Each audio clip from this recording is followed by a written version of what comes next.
I just have to get us recording and then I will shoot him an email. I'm going to go ahead and mute, okay? Yes. And then I'm going to have us go live in just a second, if everyone's okay with that. That's fine. And then I'll give it a few minutes before I jump in. We'll let Okay. I'll just monitor the participation as they come through. Okay, perfect. So I'm going to hit broadcast just so that, people aren't waiting on us.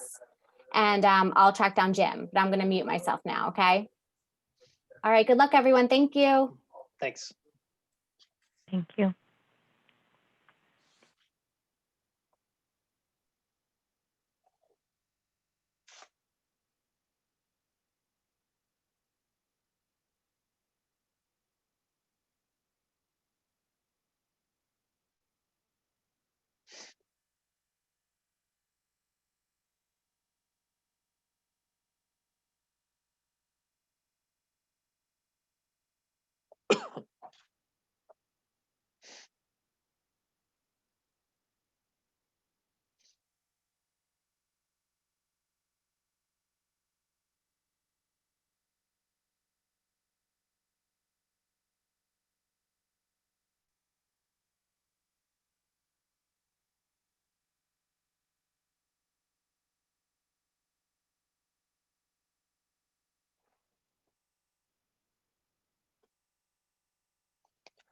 Good afternoon, everyone. My name is Chad Sluss. I'm the CEO of NIFA.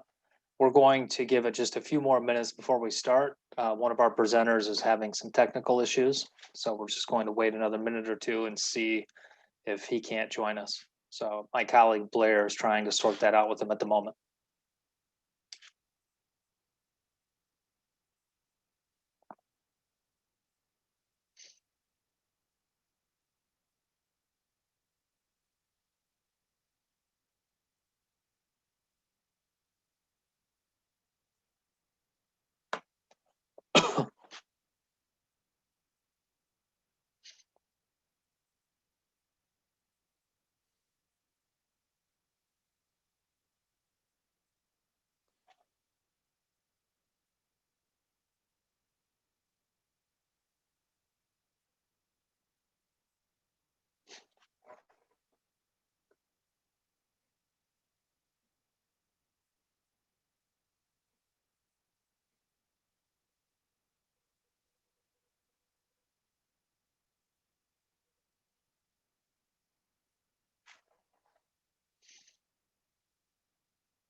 Okay, well, in the interest of time, I think we should start. Again, good afternoon. My name is Chad Sluss. I'm the CEO of NIFA. Today's presentation is productivity in a remote environment. We have an excellent panel set up for you. But first, I'd like to just thank you for joining first and foremost. This is day one of our 4-day series, the 2020 National Equipment Finance Association Virtual Symposium. I will be remiss if I didn't thank Stephanie Hall and Andre Clifford, both from Bank Financial. They are our co-chairs who organized our symposium and many of our educational events this year. We also must thank our sponsors, which include, with different level of sponsors, I should say. First and foremost is Diamond level, Bank Financial, and our Providence Equipment Finance. We also have here, I'm sorry, I'm just moving some things. There we go. Our gold level sponsor, which is Financial Pacific Leasing. And then our silver level sponsor is New Lane Finance. I'm going to turn it over to Sean Scampton, who is our moderator today. Sean is with LeasePath. He's the Director of Sales and Marketing. With that, I turn it over to you, Sean. Thanks, Chad, and greetings, everyone. Thank you for joining us today. LeasePath and certainly myself appreciate the opportunity to be a part of this very vital conversation. Our topic today is productivity in a remote environment, and it sounds pretty straightforward, but COVID has really exposed a litany of deep-rooted process challenges and insufficient infrastructure issues that have been in place for a long time. Years ago, I used to joke with customers in investment finance that when their industry finally catches up in technology with other industries, that they'll be 20 years behind again. COVID has forced us all to deal with that reality immediately and all at once. So today, let's talk about what we can learn from the before times and how that can prepare us for success today and when COVID is behind us. Our discussion will focus on 3 leaders in equipment finance, how they've managed and how they're staying ahead of challenges today, and where this is going to take us in the future. Now, our panelists today are very well known in our industry and in our association. And if you've been to a NIFA event, there's little doubt you've run into at least one of these industry leaders that I'm privileged to moderate today. Our structure was going to take a little bit of a divergence from what this talk has looked like over the last few months with other associations. This conversation should be free form, and I'm encouraging all panelists today to be present and engage with each other's responses. And on that note, I'd love for you, the audience, to be engaged too. So the question and answer function will be live the entirety of the chat. So if you have a better follow-up question than I do, I'll happily offer it up to our guests. So please ask away and ask often. And with that, I'd like to introduce our panelists, each an industry leader whose perspective will be very valuable to the topic of encouraging productivity and growth in the midst of this crisis. I'll introduce each of you, and then I'd like for each of you to greet the audience while sharing your thoughts regarding the first topic of conversation. And that is to tell us the first thing that you thought or did when the reality of COVID set in. Now, first up is Don Wampler, who has spent the last 20 years working in commercial finance, beginning his career working with a variety of New Jersey and Pennsylvania-based community banks before finally joining First Lease back in 2006. Since then, he's risen through the ranks from broker relations, sales, up to VP of Biz Dev, and joins us today as the president of First Lease, a position he's held since 2017. I'm thrilled to have his experience on the call today, and also glad we have a panelist that I'm confident that roughly 80 to 85% of our virtual audience today has shared a drink with at some point in time. So thanks for being here with us, Don, and the floor is yours. Good afternoon. Thank you.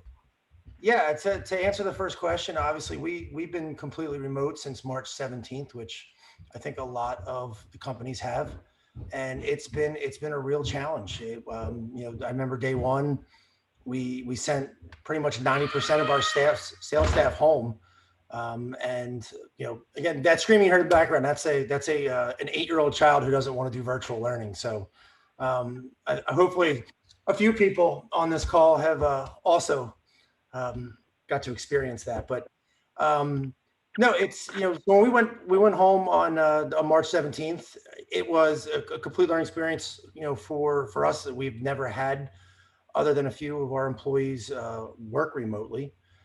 So again, from technology to using our own systems remotely, to even teaching a lot of our people how to use a VPN that have never had to use a VPN before because they're not used to remote. That was the big thing. I mean, our technology department went into 100% panic mode, and really got us through it pretty quickly, because again, we weren't expecting to be completely remote so quickly when we made the decision. Sure, that's great. I want to dig into that in a little bit, but thank you very much for being here and for your opening thoughts. Next up, I want to give Jim Zielinski an opportunity to say hi. Jim has started in leasing back in December '83 in sales for a small startup in the Philly area. He left that company to kick off another startup 2 years later, which would kick off a pattern that saw Jim launch 5 successful companies, including one that employed a young Don Wampler. After 23 years in leasing, he launched his 6th equipment finance company in Bryn Mawr Funding, a bank captive, small ticket funding source. Jim is also a friend of mine, and as we noticed in planning this session, shockingly difficult to produce a picture of at a moment's notice. In fact, my plan today had been, had we been unable to find a headshot of Jim, was to plug in a picture of Christian Bale from the movie Ford vs. Ferrari, as Jim is famous for being a card nut in the NIFA ranks. But fun fact aside, I am thrilled to have him join us today and be part of this conversation. Please greet your fans, Jim.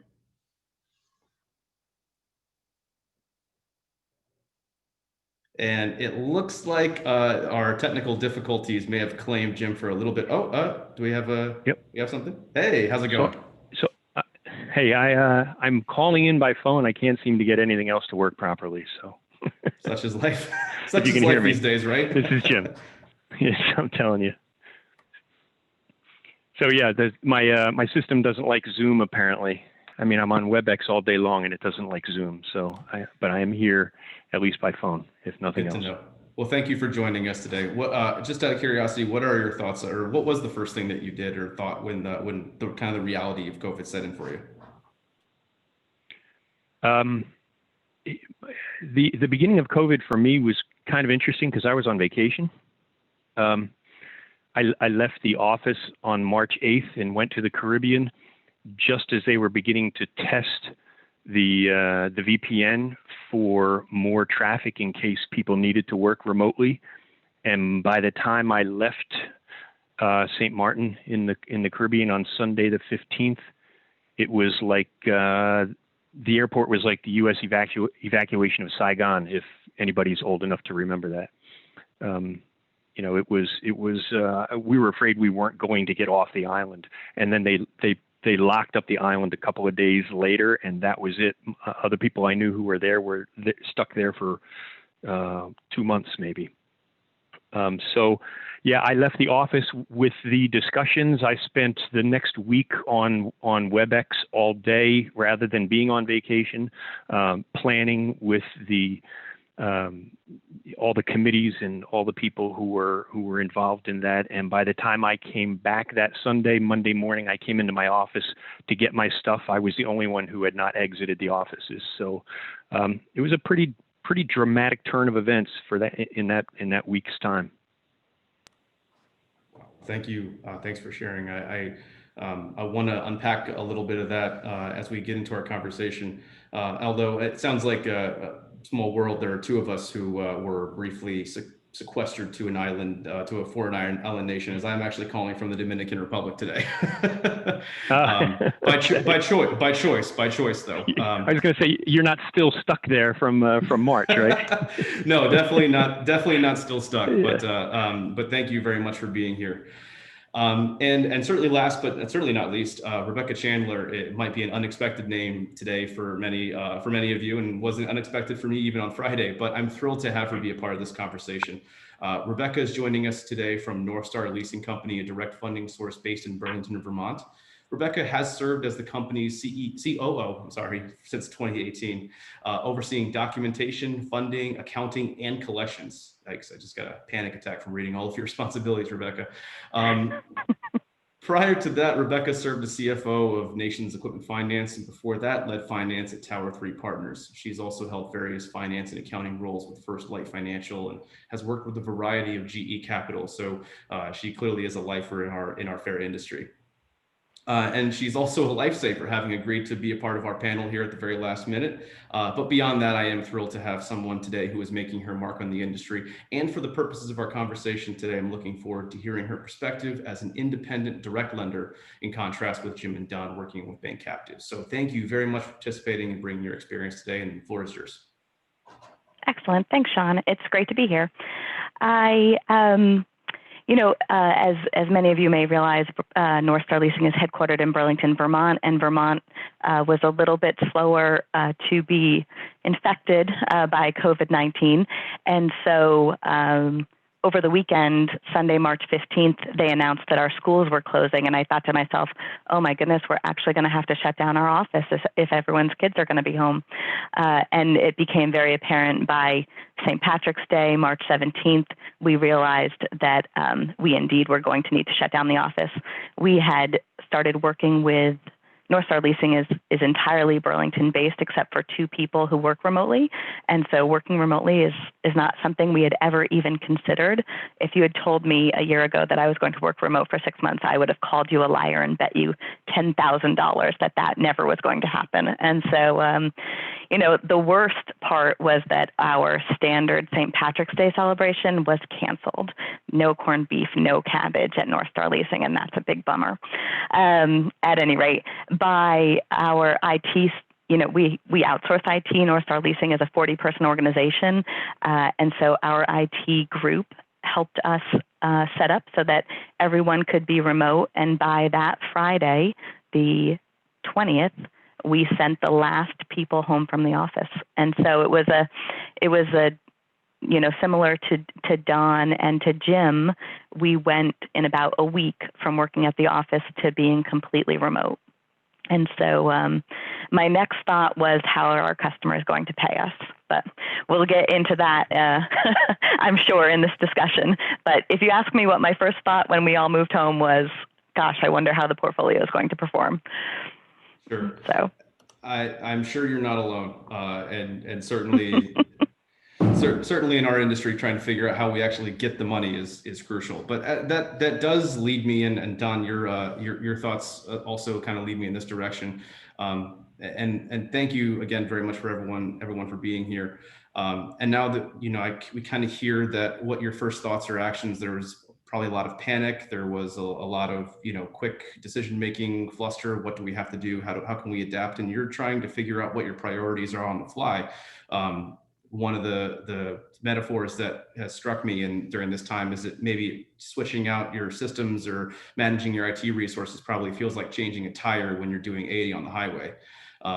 And in light of that, I'm curious, what your thoughts were in terms of your disaster plans prior to COVID, and how did that disaster plan succeed, or how did it fail? Yeah, so I mean, most of our disaster plans had to do with having locations where people could go to other offices. Again, working from home was always one of them, but to have the entire company working from home, knowing that again, not completely trained to work from home, I think was a big eye opener. And again, the industry in a whole, we was slowing down at the time as well. So, to Rebecca's, thought of, again, our biggest thing was, our customers, and we were already starting to get people in April and even in March that were saying, hey, I don't know if we're gonna be able to make our next payment if, again, they shut down our restaurant, or if they, they shut down, our arcade center or whatever, we're financing. So, to be able to, trying to think about all that and how we were going to make sure that we were going to stay on top of it, and also train our collectors who have never worked remotely, and start to train operation people who have never worked remotely. That was a big, struggle in the beginning, and our first thought.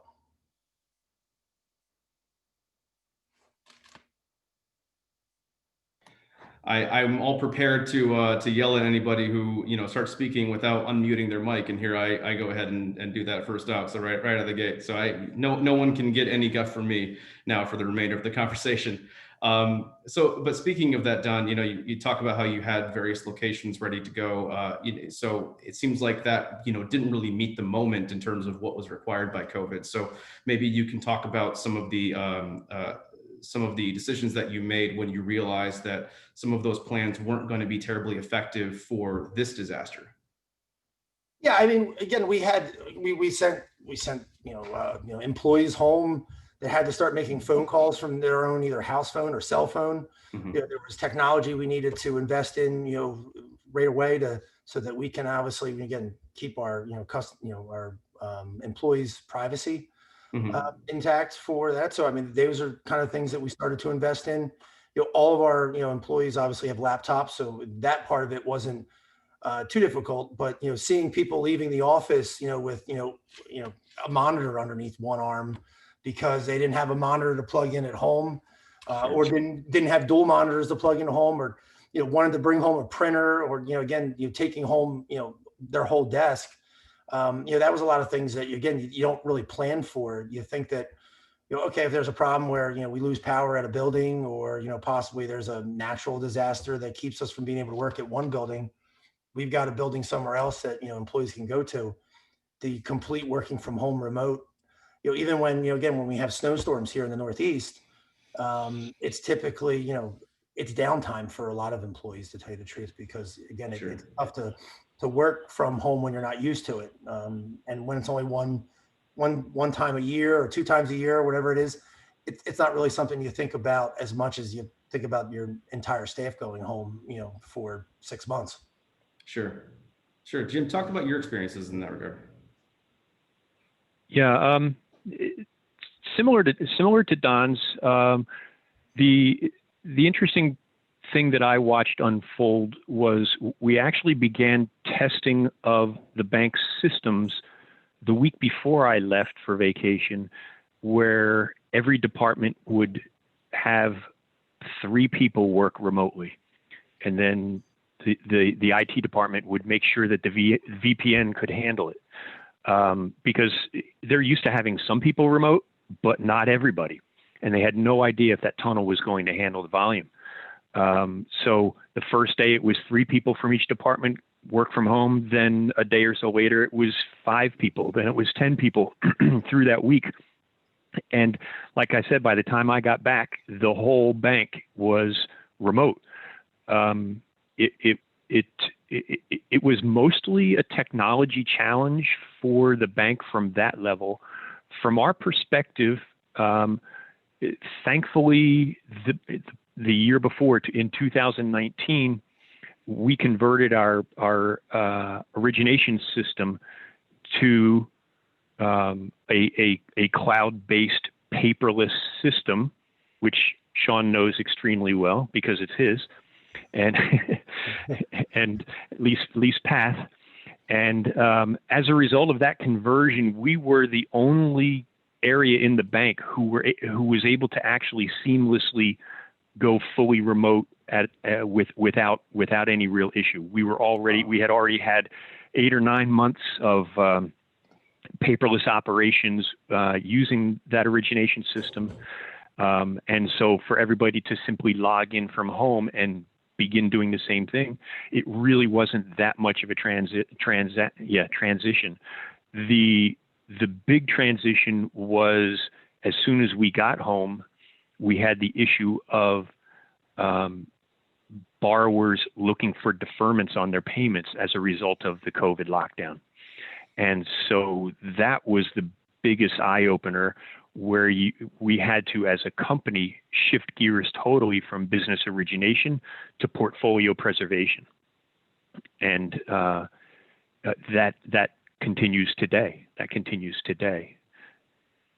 So that's interesting. I mean, that concept of customer retention being hypercritical for your business today, I think that's an area that I expect we'll talk about as we dig into our conversation. But maybe, you know, since we're here, why don't you tell us about what some of the, maybe not some of the solutions that you put in place to to solve those challenges. Maybe talk about some of the ways that you maybe thought about those problems as they were coming up, or maybe some of the ways that you approached trying to solve those problems, just from the perspective of being theoretical and trying to plan out how you're going to attack those problems. Maybe you can talk about that process a little bit. You want me to go on, Sean, or do you want to? I'd love for someone to. I'd love to hear your Sure. thoughts, and then I do have a follow-up question for Rebecca. Sorry, I should have been a little more clear there. Well, the bank has a disaster recovery plan. We have a crisis management committee. I'm on that committee. So that committee began meeting early on in the process, but at first it was weekly meetings, and it was kind of just discussions that nobody was really taking seriously. Nobody really thought that the world was going to be shut down. And then it obviously grew from there.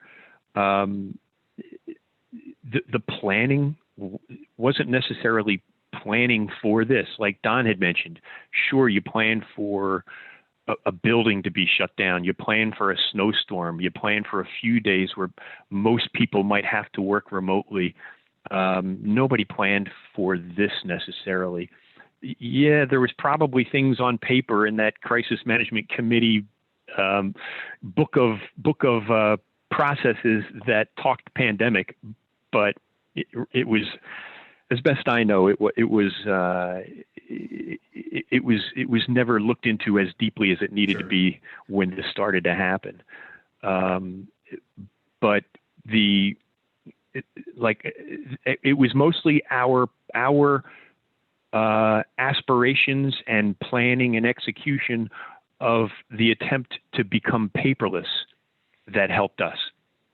We wanted to relieve ourselves the burden of physical files and paper, and as a result, we transitioned to a paperless process.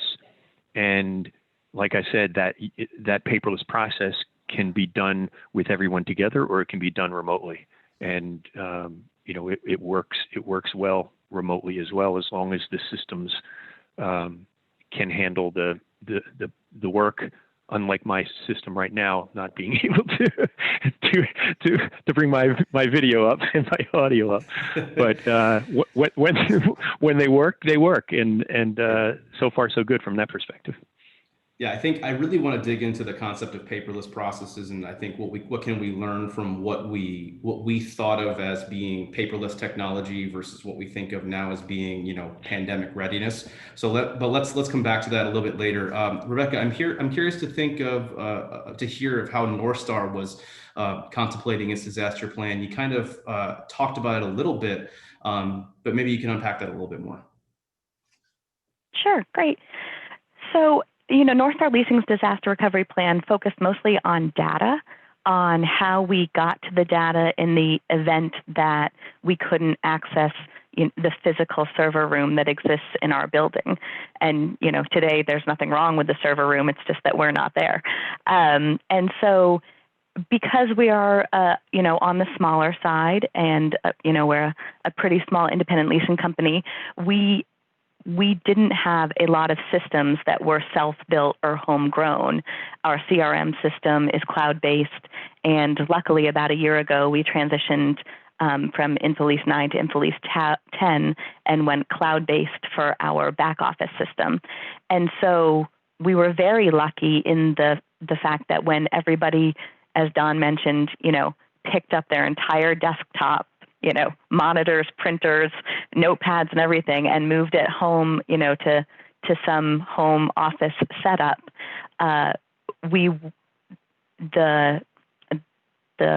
The pressure on our systems was not too much to deal with because the majority of what our people access are cloud-based systems, and so we were lucky in that regard.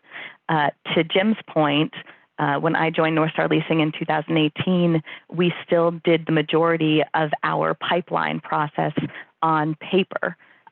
Most of us sat in the office. When a transaction was in underwriting, the paper sat in underwriting. When it was in documentation, the paper sat in documentation. About a year and a half ago, we transitioned to using our cloud-based CRM to monitor the pipeline status and to put all of the paper in the system. And, never in a million years did I think the purpose of that was because we wouldn't all sit together. But now that we don't all sit together, having a CRM that really runs our pipeline and holds all of our documents is invaluable. And that's an interesting takeaway because I thought it was a nice to have, but as it turns out, it's really a need to have. Yeah, that's a great point. Actually, that note there that cloud technology is a need to have, especially these days. Jim and Rebecca, you both talked about cloud technology specifically. Maybe you could talk a little bit about what cloud means to you. And the reason I ask is because I think that there's a lot of panelists today that are still wrapping their heads around just what cloud technology even is. So maybe talk about that from your perspective, and maybe talk about the benefits and how that has helped you in in responding and reacting to the pandemic. The system, our front end system, when we began converting to that new system, LeasePath, it was actually the first system, the first software solution within the bank that was cloud-based. We have a whole IT department with locations, with servers, and people who do nothing but maintain those servers and work those servers. And it has always been that way, and it's hard to change. And I actually got quite a bit of resistance at the concept of going to a cloud-based system. I've been proven right, as we can all see, given today's circumstances. And it has actually led the bank to begin a process of transitioning everything it has to cloud-based. Now, will there be on-prem backup for that? Boy, I sure hope so, because you need the cloud and on-prem. But yeah, it makes it easier for everybody. We're not dependent on the performance of some server in the basement of a building in the bank. We are dependent on the performance of a server somewhere, but they seem to have a higher performance level typically than on-prem systems, and Once you get through the technology of that transition and all the changes that have to be made technologically to make that happen, it seems to be a better solution, and I'm surprised it took us that long.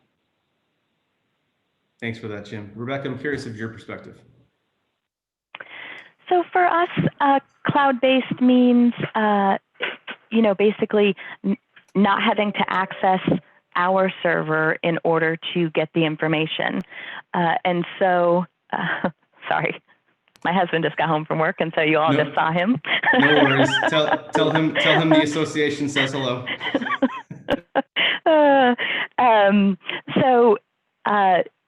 So cloud-based means that our data resides on somebody else's server, and they're making sure that the redundancies exist such that in the event their main server had an issue, a backup server would kick in. And so our front-end system that we used for originations, that we use for tracking a transaction from the application through funding, we use Vision Commerce. And so Vision Commerce is cloud-based, and we utilize their documents library such that we're able to access any document that a applicant has submitted as part of the transaction. And then we use InfoLease on the back end. As I mentioned before, we upgraded to version 10. And when we upgraded to version 10, we had the decision to make whether we hosted that ourselves or allowed InfoLease to host it for us and go cloud-based. And the reality was that the decision came down to dollars and cents, and it was a lot more cost-effective to allow InfoLease, or IDS rather, to host for us and give up the control of the back end of the system, because now it does not reside on our server. And so there is a bit of a trade-off there, but for us, the idea that somebody else is responsible for maintenance, upgrades, those daily and nightly and monthly processes, it allows my team to really focus on the numbers and our portfolio versus the system. Right. And so that was a decision we made. I can't even imagine if we were trying to access the old InfoLease through a VPN connection from home, it would have been difficult at best. Sure. And so, that's what cloud-based means to us. The reality is there's very little on our servers today that people need to access through the VPN, but some of what is there is our portfolio reporting, which of course is, confidential and needs to be behind our VPN and firewalls. Sure. And that's the paradox, Sean. The paradox is just what Rebecca said. It's someone else's responsibility, and it's someone else's responsibility. Yeah. You want to have the responsibility, but you don't want to have the responsibility. You want it to be someone else's responsibility, but then you're at the mercy of someone else's responsibility. So that's the paradox of that transition. Sure, there's pros and cons. If you take your hands off of it, then maybe many more hands can work on that, right? And can take some of that workload off of your plate. But you don't see those hands working. So I can see from your perspective how going from everything's on-prem all the time, always, to moving to a cloud can, even if it's just an ideological shift, can take some time. But of course, COVID has sort of accelerated that process, right? And forced us to engage with cloud as not only, well, as Rebecca said, not just a want, but a need. Don, I really don't know where First Lease is on the spectrum. So I'm curious what your thoughts are hearing this. And, to add another wrinkle in, for you, both Jim and Rebecca talked about VPNs as something that they've used in the past. And I think, while neither of them said this explicitly, I think they both hinted that technology can be a challenge when you're shifting to remote remote work all the time. I'm curious if you have any thoughts on that as a topic, and just where you kind of stand on cloud versus on-prem. Yeah, I mean, unfortunately for us, I mean, we were starting the process of making changes to our front end and back end system.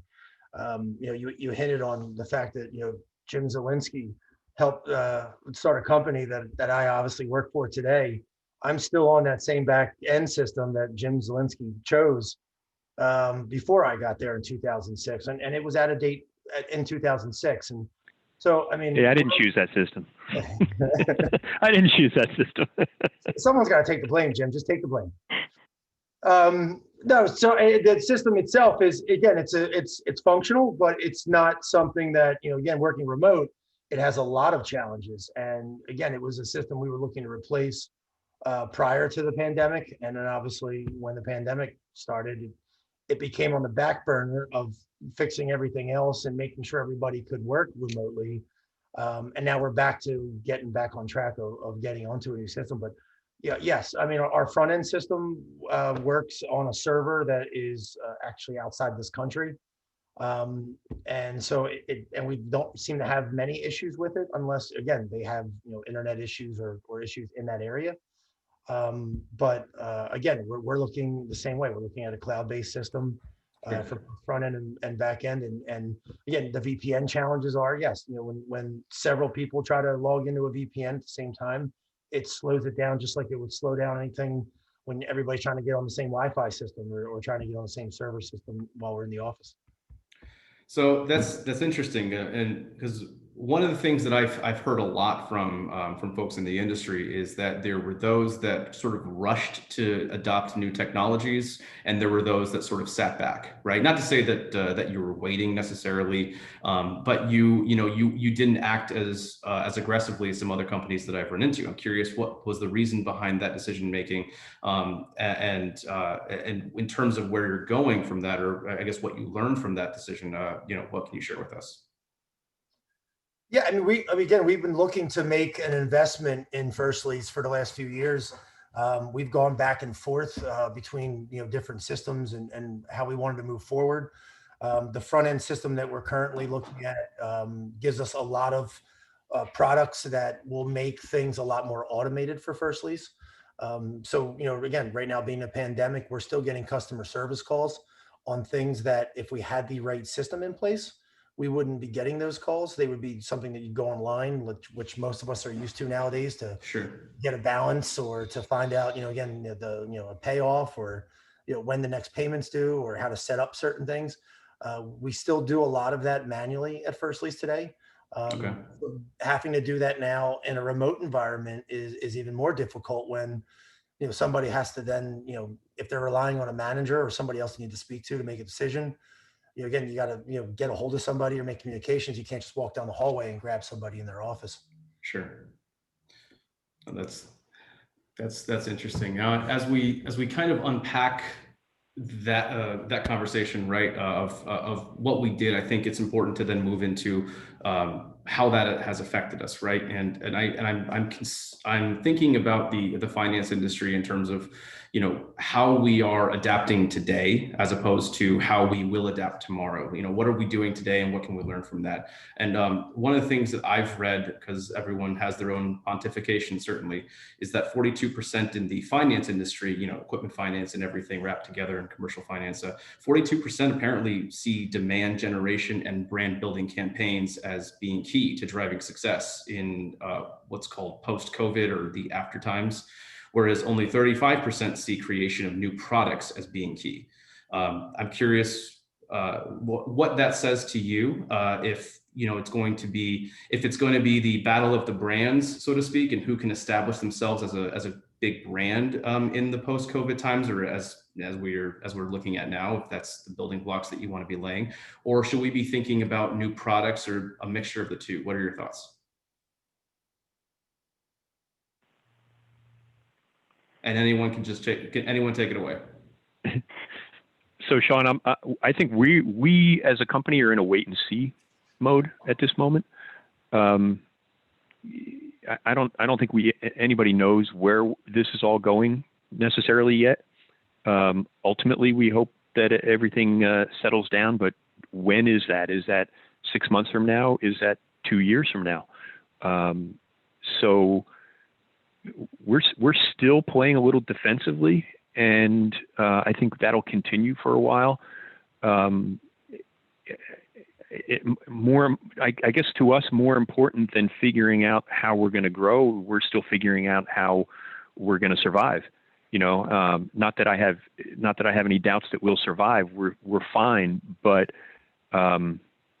you can't continue lending money to industries with the expectations that they'll be successful when the pandemic is still moving into other parts of the country and affecting other industries unexpectedly. So yeah, I think it'll be more of what was typical for the beginning of the transition back to normalcy, and then we're all going to take a look around and see what we have to do to move forward. But do you have, out of curiosity, a plan or maybe an idea or just even something that you're looking for that is going to take you from surviving and treading water to more thriving and really being successful? Or is that really just not even, are you really just kind of battening down the hatches and this is customer retention time? Yeah, we're not there to aggressively look for growth in our portfolio. The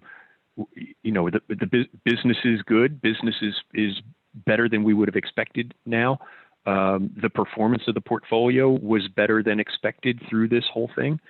But is the bank ready to look for us to grow by tens and hundreds of millions of dollars now? No way. We're still on defense for a while. I think It's interesting. Yeah. No, Rebecca, No, go ahead.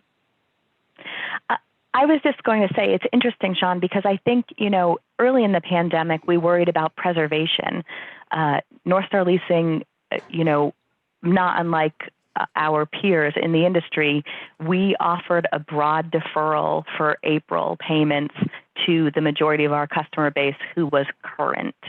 So we reached out to our customers and said, we understand these are unexpected times. If you need to defer your April payment, we will work with you to do that. And we deferred a large part of our portfolio's April payment basically just upon the ask. Starting in May, we only responded to inbound solicitations to do so and didn't offer a broad deferral. But in doing so, our 4,500 customers are going to be loyal customers while they run their business, because they still remember that we were one of the first people that reached out to them and said, hey, we understand that these times are unknown, and we want to make sure that we support you as you maintain and grow your own business. Likewise, we reached out to our vendors and said, while we are going to tighten underwriting and credit guidelines, transactions that we have in the pipeline that we know you're working on, we're interested in helping you finish too. We're going to be here and to make sure those things happen, to the extent that it makes sense. And so we were very quick to make sure that we preserved kind of the people that were already our people. And so when we think about growing, which, I think not contrary to Jim, but we also have seen better volume and originations than we would have expected over the last several months. And North Star Leasing has always been focused on what our next growth industry is. And so I think we are ready and willing, we are ready and willing to assist those different industries that actually will see growth as a result of the pandemic. As they, we help small businesses grow every day, and small businesses that need new equipment because their business has boomed as a result of the pandemic, we're happy to help them grow right now too. Yeah, I would say the same thing. I mean, again, it depends, I think, for certain financial institutions on industries they were in before the pandemic, and the way they were underwriting, before and during. The biggest, challenge in the beginning was making sure that, again, we were underwriting deals that we thought made sense to still underwrite. And at the time, you were trying to outsmart yourself sometimes with, okay, well, it's a restaurant, but it's in Utah, and Utah doesn't have any cases right now. Because we weren't thinking that, again, Utah in a month from now was going to spike in cases. Or, Sure. We do a lot in the amusement and vending industry. I mean, that's another amusement industry. obviously a lot of those places got shut down. You weren't going to take, your child somewhere where there was also 150 other children that were going to be on top of each other. Those were the kind of decisions you made during the pandemic, and now you're trying to make these decisions as you're hoping that it's slowing down. But to Jim's point, we don't know what that means. I mean, today, I live in New Jersey. New Jersey, we'll open up 25%, then we'll close. Then we'll go and we'll open up 25%, then we'll go to 50%. And who knows? And again, you get another spike and we could be back down to 25% again. Yeah. It's tough to underwrite when you're not sure what your customers' financial decisions going to look like, based on decisions, that their states are going to make. Yeah. I think we're all saying it. No, please, Jim. I think we're all saying kind of the same thing, that you just have to be smart about it, and when I say we're going to be defensive, I mean, that just means we're going to be smart about it. If you were a company who concentrated in the restaurant and hospitality industry, that you got hurt. And maybe if you were in the construction industry, maybe a little, but not so much. And now that seems like it might be okay, but who knows? People are going to move out of the cities and into the suburbs, or vice versa. Is the construction industry going to be better or worse? Yeah. These things they have to play out. And so I think we're all just looking at it and picking our fights and choosing the business that makes sense, and watching the market and watching the economy and seeing how it all plays out. Yeah, no, that's interesting, Jim, because I think one thing I hear a lot about from folks in your chairs, right, from funding sources, is I hear how lucky our industry is in terms of how it's been impacted by COVID. And I've got a lot of questions here in the chat, by the way. Everybody who is asking questions, thank you. Please keep it up. But I'm getting a lot of questions regarding portfolio performance, and all of this, to me, the concept that we're talking about portfolio performance and luck in terms of how our industry has weathered the storm. It tells me that there's some instability somewhere that is just kind of lurking. That if things continue to be rough over the course of the next 6 months, that there's something that we're not thinking about or we're not looking for, that there's another shoe that can drop. Right. I'm curious if that means anything to you, if you're seeing any instability out there in the markets, or if you think that the market as it looks today will hold or maybe even improve, post-election coming out of the pandemic. Yeah, that's a good. I mean, it's a tough answer. I remember writing an article earlier this year for NEFA, the Newsline, and it was about coming into what the economic outlook looked like for 2020, and it was all about the election. It was, from my point of view, was every 4 years, I've always seen the election dictate our industry of how things either slow down or ramp up, either before or after the election. And now you're coming into that time now. Most of us, came out of a 2019 year where it was a booming year for everybody. The industry was up. Most people's numbers were, reported way up. And then all of a sudden you've got this crash that comes in March where you're, basically, all you're wanting, to Rebecca's point, all you're thinking about is how do we preserve our portfolio, not about, how do we, grow our volume. I'm actually surprised, again, I've had conversations with other people where they're surprised as well of how well the portfolio is actually doing, compared to what you thought it would look like, depending on how high your numbers peaked on how much you had deferred at any given time. I mean, depending on the industry you're in, some companies, they were at 50%. I've heard as much as 75% of their portfolio was deferred. That's a huge number, and you have to have a lot of questions of are we going to survive if that's the case? Luckily we weren't in that boat where we were anywhere near that high, and we watched it come back very quickly. Charge-offs have stayed low, and again, to Rebecca's point, again, we've tried to work with our customers, which I think everybody's trying to do right now. To make sure that, again, we can try to help them survive so that, again, they'll be able to continue to pay us down the road. Yeah, I think Don, your company's a generalist, and as is ours.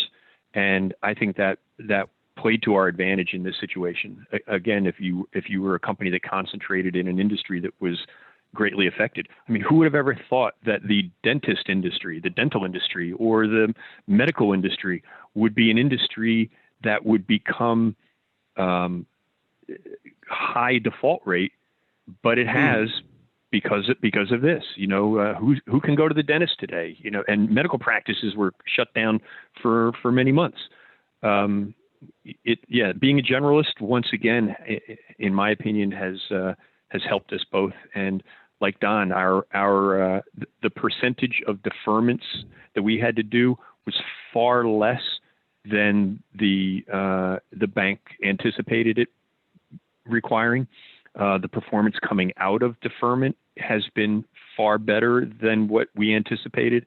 And so to the credit of our customers, they're working hard and doing well, and that has helped all of us. And I think the fact that we were generalists helped as well. Yeah, Rebecca, talk about your experience a little bit, because certainly I mentioned earlier that you're a little bit in a different boat than Don and Jim in terms of what you're funding and what North Star is looking for. So maybe talk about how your thoughts in that regard. Sure. So, similar to Jim and Don, North Star Leasing is also a generalist. We're diversified across multiple industries. We have lease transactions in almost all of the 50 states. And our average customer borrows, around $25,000 from North Star Leasing. Our average customer is, a small business with 3 to 7 employees. And our customer are the people making a living for their family. And so their business has to survive, or they need to work really hard to see if they can make it survive because it's their livelihood. And so to that extent, we're really well aligned with our customers in that if they call us and work with us, we'll work with them, if there's any hope of survival. And so I think with having no concentration in any one geography or in any one industry has benefited us and our portfolio for sure. Thanks for that. So as we sort of close up shop here, I want to kind of veer off into our final topic of discussion for today, and I want to thank everybody for taking the time and being a part, and also everybody that's watching and participating. Thank you very much for joining us today. My last question of topic rather of conversation is, I would argue that as a result of COVID, we now live in a firmly digital finance economy. But that concept, digital, is interpreted very differently by very different people and differently across industries. So I'm curious, from your perspective, what does digital mean to you and how does that concept, I guess, drive your embracing of technology going forward? And I think, how is that going to help your business going forward? I might start with that one. So digital is probably super elementary for us at North Star because we don't, we need an application, we need a vendor and a customer for a transaction. We're not embedded enough with any single vendor to make a transaction happen without people interacting. To a certain extent, we have, embedded applications on vendor websites for financing, but regardless, an underwriter needs to look at that application and decision it. And so,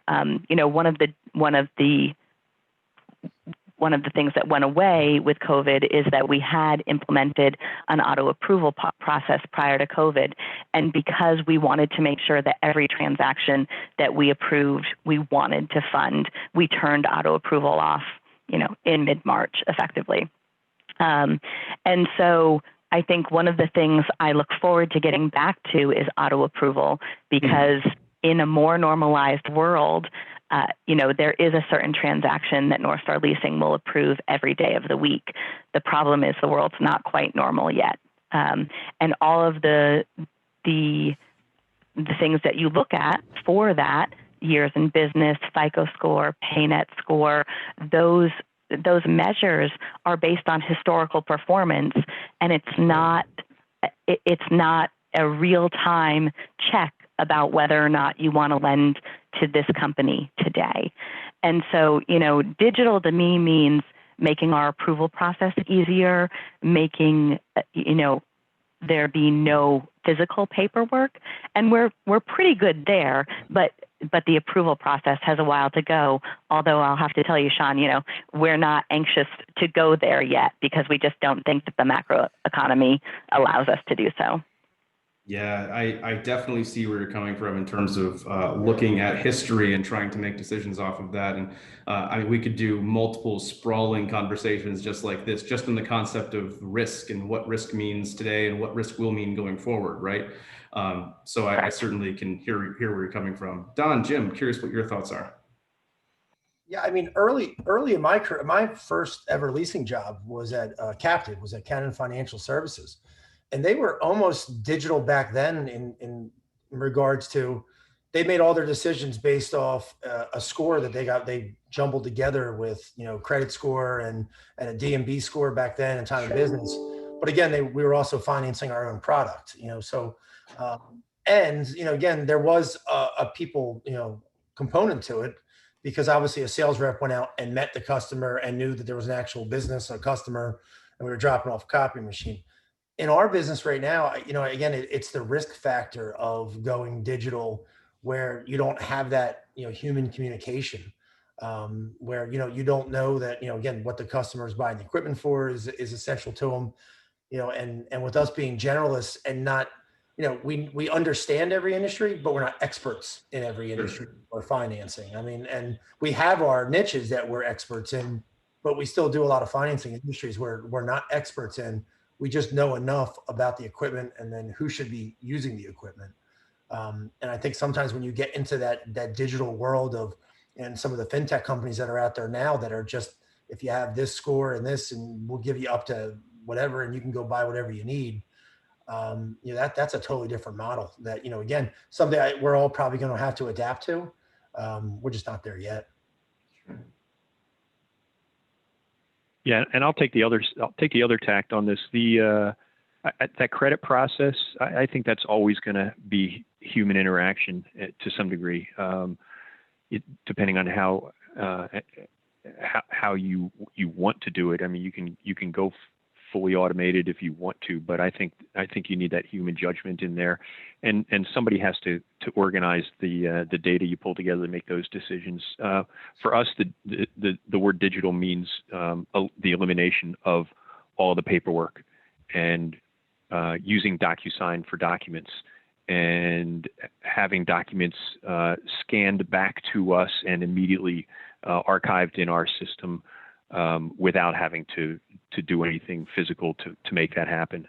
That's the advantage of digital to us, and all the time and effort and space that it has saved by operating that way. I appreciate that, Jim. And, I think you made a point there that I think is really important for us to kind of sit with, and actually a great point for us to end on, that even though all of this whole conversation, certainly technology was a critical theme. And I think it's important to share for everybody that's joining today that you really can't wait any longer. I think you need to have a technology plan in place. And I think correct me if I'm wrong, all three of you would agree with that statement going forward. But I think one thing that's interesting is that we have a growing and expanding industry here in equipment finance.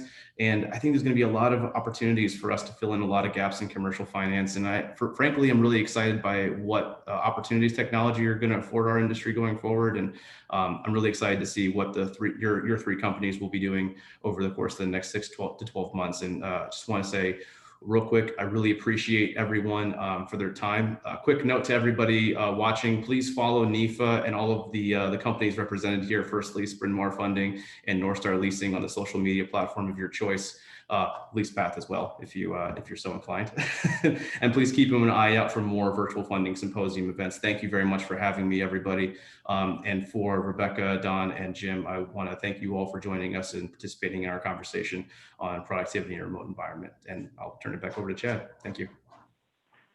Thanks, Sean. I echo Sean's comments as well. Special thanks to our panel today. That was very informative. Just briefly, just wanted to let you know some upcoming events. So day 2 of our virtual symposium will be on October 22nd. Day 3 is November 12th. Day 4 is November 19th. And in advance of the 22nd, on October 15th, we have our virtual annual meeting. So that's jam-packed with some great activities planned next week for you. We'll be sharing the updates on the new board of directors and the officers at that time as well. So hopefully you can join those upcoming events. And then we're in the process of planning right now a virtual holiday meetup sometime in early December for us all to get together for some networking. And then my team and I were working with our board and mapping out our plans for next year. Fingers crossed that we can actually meet in person, but we have 11 regional meetings tentatively planned, plus our 2 major conferences. So we'll be getting board approval on those soon, and then we'll be publishing those items for you. So anyway, thanks again for your time today, and thanks again for all of you being participants in our NEFA virtual symposium. Have a great afternoon. Bye-bye. Thanks, everyone.